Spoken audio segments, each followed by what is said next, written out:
sa création en 2003.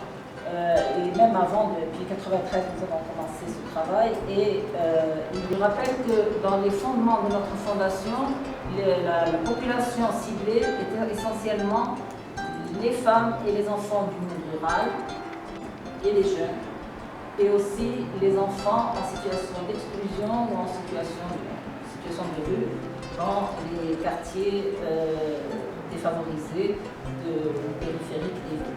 C'était cette école d'entreprise qui est un petit peu la vitrine de la fondation, qui, dans la mesure où les ouvrières avaient beaucoup d'enfants, elles en avaient 5-6, actuellement, même les ouvrières ont deux enfants, pas plus, généralement. Donc nous avons pu accueillir également dans cette école en faisant un transport gratuit. C'est très important.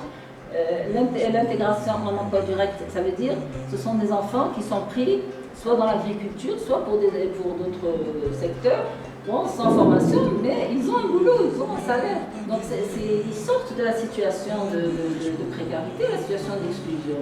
Et ça, c'est très important. Les frais médicaux pour soigner les enfants, les équipements, la nourriture,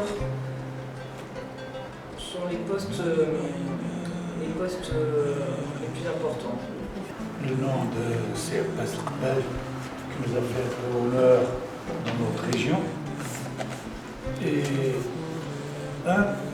j'ai appris, maintenant vous nous avez expliqué qu'ils ont fait des choses. Pourquoi il n'y aurait pas un peu plus de publicité pour faire connaître aux gens qu'il y a des choses de terroir, normalement, qui peuvent rapporter un plus à l'association.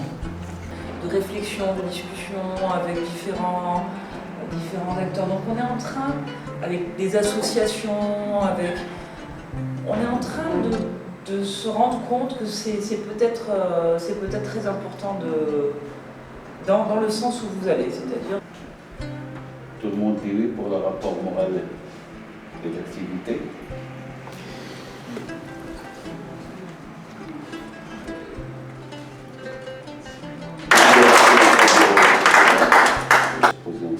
Est-ce qu'on vient d'élargir davantage les activités ou bien de les recentrer sur des points focaux très importants?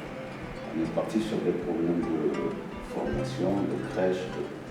On a travaillé dans les deux. Est-ce qu'il y a une continuité entre les deux? Il faudrait que les orientations soient relativement claires à ce niveau-là. Le travail sur les origines, bien sûr. Ce processus que dans le sous-hameau, Parodin, Igli, tous ces zones-là, il y avait une agriculture florissante il y a 5 siècles de canne à sucre, avec une profusion d'eau et une agriculture durable. Parce que...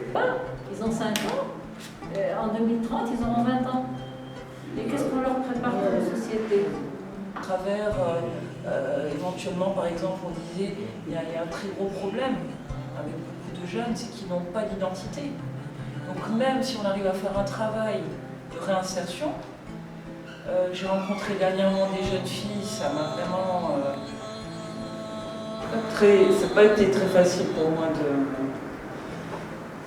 de l'accepter, parce que c'est un honneur, un honneur qu'on fait là, mais c'était mon grand-oncle Driss qui était depuis la création de la fondation. Le président, il nous manque très fort mais bon, je vais essayer d'être à la hauteur. Quelqu'un a quelque chose à dire?